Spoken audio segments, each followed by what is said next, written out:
Principle number 5 is one that always generates debate. But here you see the system will integrate and separate all matter at ambient temperature and pressure, solely operating with what is locally available. So what we're trying to do in our design of anything that we do is we get the 5 kingdoms involved. That means that what I haven't said, but I'm going to say it now, we don't like monoculture. We don't do monocultures. Because monocultures, you have one species of one kingdom and you eliminate everything else. Well, that's going to be, over time, depleting the soil. Over time, going to be very expensive. And over time, it's not giving you any resilience. And we know that. The banana plague that happens. I mean, one virus attacked the bananas and all the bananas around the world were affected in 1 year. All the world. And they had to clone banana seeds very rapidly and reinstall the banana seeds all around the world. Because one virus, one place. Why? Because there are 300 varieties of bananas. Why do we choose only one? The Cavendish. Why do we choose one banana when there's so many bananas? There are 3,000 types of potatoes. How come we only farm 5 types? So our choice of monocultures doesn't allow the integration and disintegration to function very well because we only have one from one species and everything else away.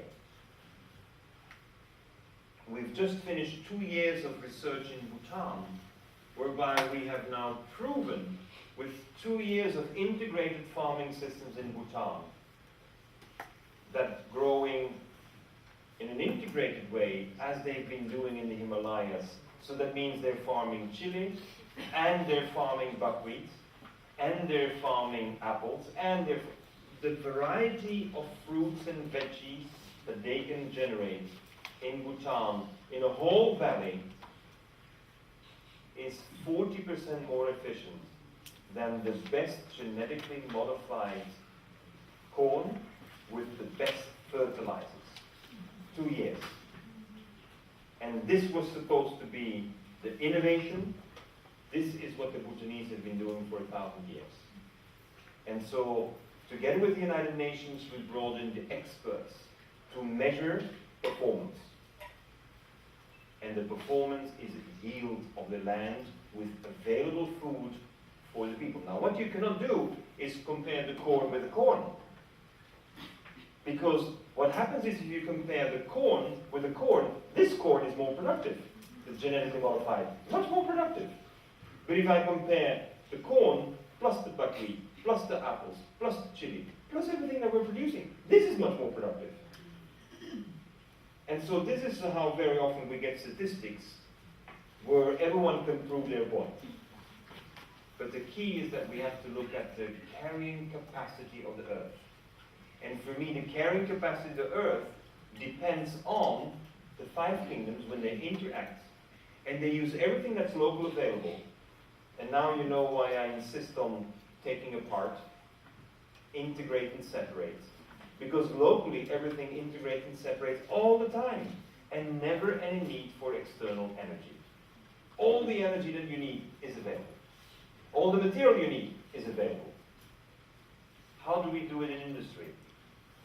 We ship iron ore from Australia. We bring in coal from South Africa. And then you're smelting, and you emit carbon emissions. Yes, that's the way we thought was efficient in the 50s and 60s and 70s. Going forward, it'll be different. Because it's costing us too much. And the cost is climate change, and the cost is our health, and the cost is the pollution in the water and in the land. And we know the cost is too high. And the quality of life is